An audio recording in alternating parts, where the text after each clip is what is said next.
Hello again, it's me, earthmanbrick, and we're back with another mimic. Yes, love a mimic. So I've got a little tub here full of bits. These are the parts that we use for our subway train. And yes, we're going to be making a train mimic. It's going to be freaking massive. So we're going to be using these parts for the sides. There we go, we've got our front and back there. Probably only bothered with the front. And yes, there's the bits for the undercarriage. So we've got, that's the bumpers for the front. And of course we need the wheels. So we've got plenty of wheels all ready to go. And they'll just be slapped on. And then we've got lots of bits from the alien sculpt thing that we did.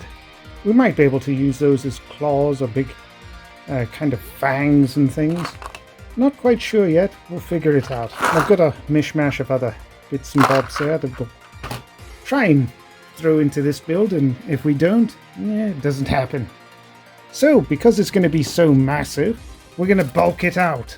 And we're going to use lots of tin foil for that, so I've got lots saved up from over the years, and we'll be batching all around that, so it's a nice solid build. We'll also be filing out the old hot glue gun here and using that to hold the whole thing together.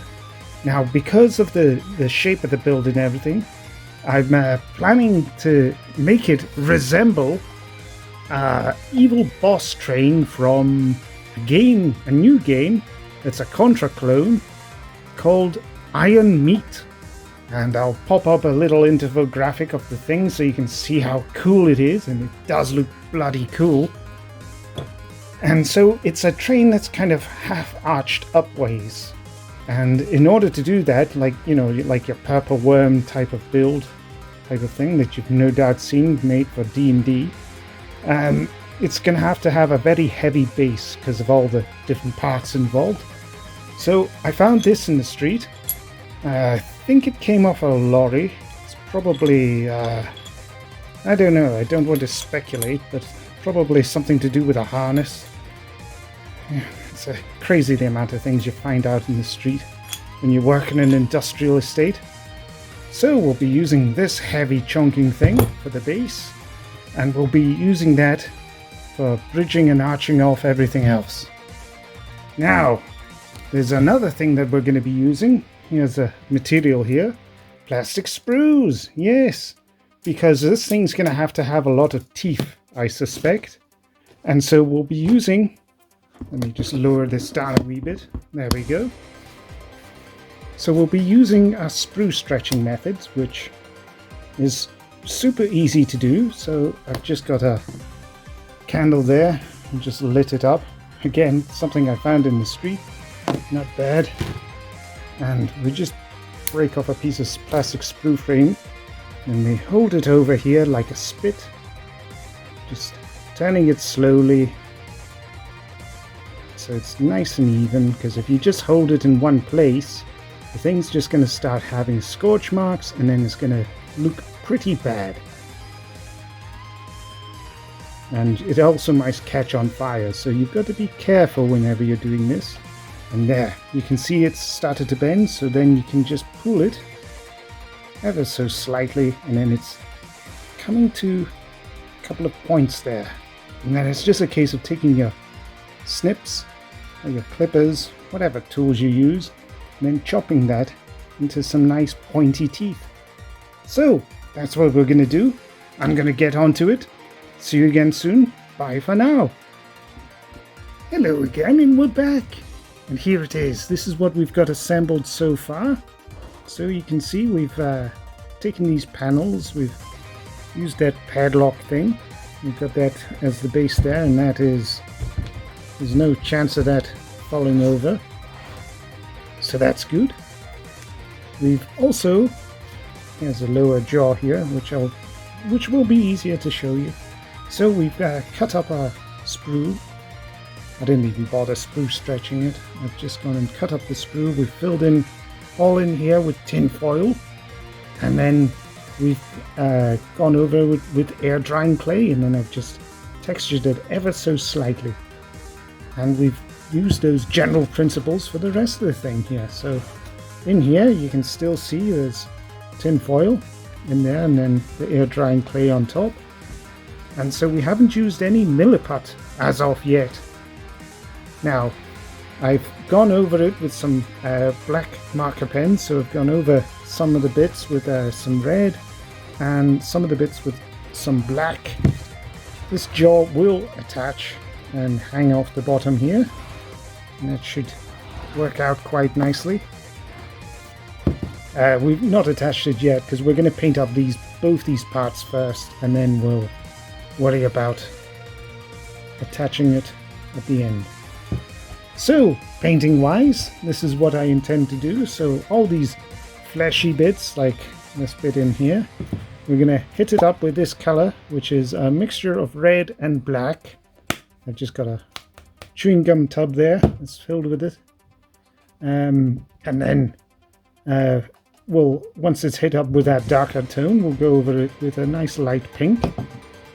So we'll hit it up with that. And that will do for all the fleshy bits.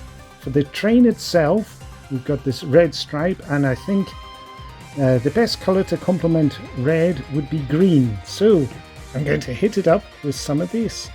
This is some green artist acrylics ink, and we've got some olive here as well.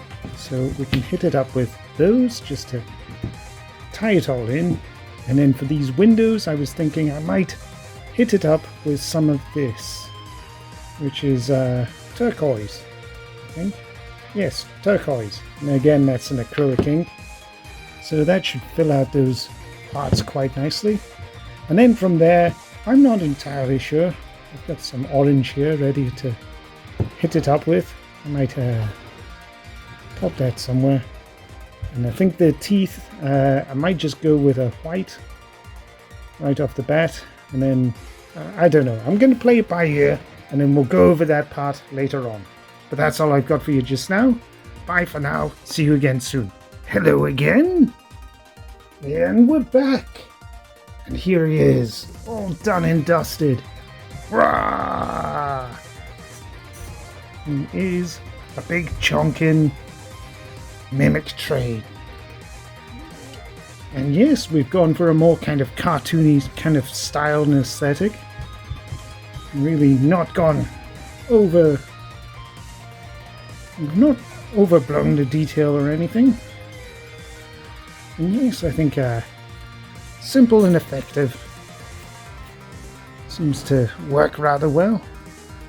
So for the main carriage here, we've gone with green, which was a mixture of two greens, the olive green and that other green I had earlier, which was all just done with acrylic inks. We've then gone into the windows, and they were black.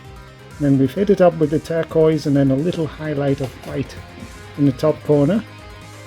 For the mouth and these fleshy bits, what we've done is we've gone over it with that dark red, and then we've gone over it with pink, and then to bring it back down again, we've gone in with some red ink. And yes, you can see it a lot more clearly on the back here. And yes, the wheels at the bottom here, all this undercarriage bit, that was all just black, and then just gone over it again with some grey. Very simple, not too complicated. And yes, for the trim here, for all these liney bits, we've just gone over it with some orange. And I think that's kind of good enough. Painted the teeth white. And yeah, that's it. It's very simple. So, that's all I've got for you today. There we go. That's it. All strewn about. And yes, we've got a naughty Poppy over here in the corner. What you doing, girl? Crazy cat. Anyway, back to this. So yes, that's it all done and dusted. So yes, if you've got any ideas for future mimics, let me know and I'll see what I can do. Had a lot of fun making this bad boy up. And yes, thanks again for watching, and bye.